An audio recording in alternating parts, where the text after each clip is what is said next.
உன் வீட்டுல சௌக்கியமா? நமக்கு விருந்துக்கு வந்திருக்கலாம் சௌக்கியமா? பொன்மணி உன் வீட்டில் சௌக்கியமா? நான் இங்கு சௌக்கியமே. உன்னை நினைச்சு பார்க்கும்போது மனசுல கவிதை அருவி மாதிரி கொட்டுது. டைலாக் பேச கொடுங்கடா, இருங்கடா பேசிக்கிறேன் அப்படின்றதையும் சொல்லிக்கிட்டு அதை எழுதணும்னு உட்காந்தா அந்த எழுத்து, அந்த வார்த்தை உன்னை எண்ணி பார்க்கையில் கவிதை கொட்டது, அதான் அதை எழுத நினைக்கையில் வார்த்தை முட்டது. அதேதான்.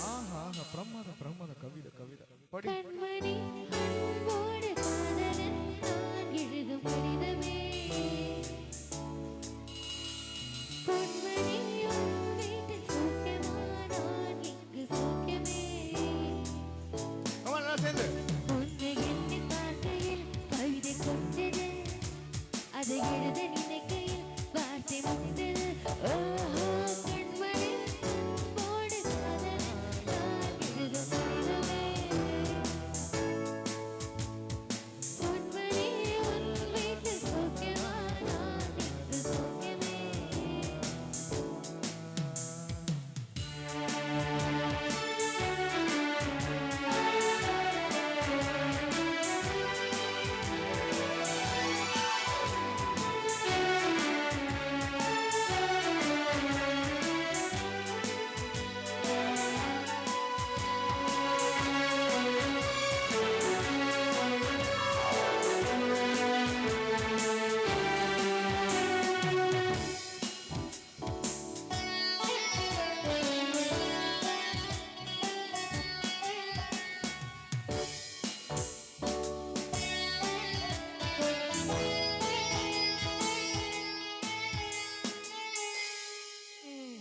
எனக்கு உண்டான காயம் அது தன்னால ஆறிடும். அது என்னவோ தெரியல, என்ன மாயமோ தெரியல, எனக்கு ஒண்ணுமே ஆகுது.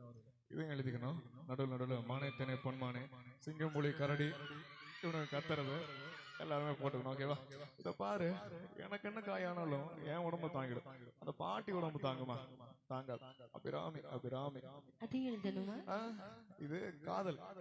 உன் தங்கச்சி மேல என் காதல் என்னன்னு சொல்லாம ஏங்க ஏங்க அழுகையா வருது. ஆனா நான் அழுது என் சோகம் நம்ம ஆர்வனை தாக்கிடுமோ அப்படின்னு நினைக்கும் போது வர்ற அளவு கூட நின்றுடுது. இப்ப ஆடியோ ஆபரேட்டர் எக்கோலாம் கரெக்டா பாரு. மனிதர் உணர்ந்து கொள்ள இது மனிதர் காதல் அல்ல, அதையும் தாண்டி புனிதமான